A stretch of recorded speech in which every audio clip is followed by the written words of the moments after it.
Halo Sobat ATR BPN Sumut, selamat datang di Ngopi, Ngobrol Pintar. Perkenalkan, nama saya Hendri dan di samping saya sudah ada ibu yang sangat luar biasa, yaitu Ibu Khaironisa selaku Kepala Bidang Pengadaan Tanah dan Pengembangan Kantor Wilayah BPN Provinsi Sumatera Utara. Sebelumnya Bu, kami ingin bertanya nih Bu tentang bidang pengadaan tanah dan pengembangan. Itu tentang apa ya Bu? Baiklah Hendri, pengadaan tanah dan pengembangan itu sebenarnya seluruh pembangunan pastinya membutuhkan tanah atau lahan untuk mendirikan bangunan tersebut. Jadi kegiatan pengadaan tanah itu sendiri adalah mengadakan lahan atau tanah di mana eh, diberikan ganti rugi yang layak dan adil kepada masyarakat atau yang tanahnya diambil untuk pembangunan. Kemudian kalau pengembangan itu sendiri adalah optimalisasi terhadap pemanfaatan tanah maupun penggunaan tanah. Sedangkan kalau di pengadaan tanah bidang itu sendiri itu ada membawahi 3 substansi, yaitu pengadaan tanah dan pencadangan tanah, kemudian konsolidasi tanah dan pengembangan pertanahan, serta penilaian tanah dan ekonomi pertanahan. Demikian, Henry. Oke Bu, kalau begitu Bu, bisa nggak Bu digambarkan secara garis besarnya aja Bu terkait proses dari pengadaan tanah itu Bu? Proses pengadaan tanah itu, kalau kita berbicara proses berarti kita ada tahapan-tahapan yang harus kita lalui.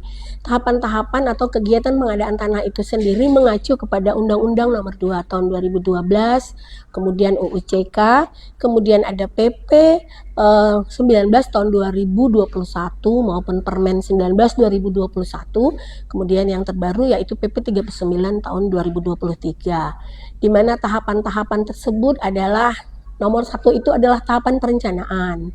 Jadi sebelum melaksanakan kegiatan tanah itu ada namanya DPPT, di mana di situ seluruh visi misi kegiatan pengadaan tanah itu semua ada tercantum di dalam DPPT.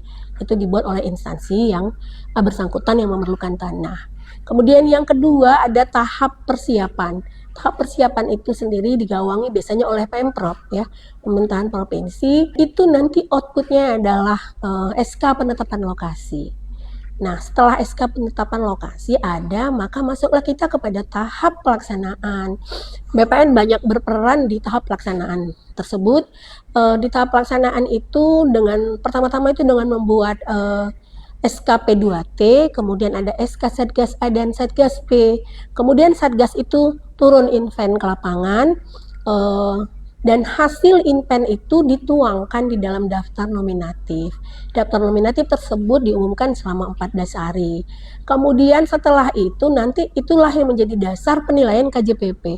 KJPP itu sendiri adalah lembaga yang independen yang menilai. Kemudian setelah dinilai oleh KJPP dilaksanakan nanti musyawarah bentuk ganti kerugian maupun nilainya. Apabila semua sudah setuju, itu nanti akan diberikan ganti kerugiannya kepada masyarakat penerima. Nah, setelah diberikan ganti kerugian, tahap pelaksanaan itu berarti selesai. Masuklah kepada tahapan yang terakhir, yaitu tahapan penyerahan hasil.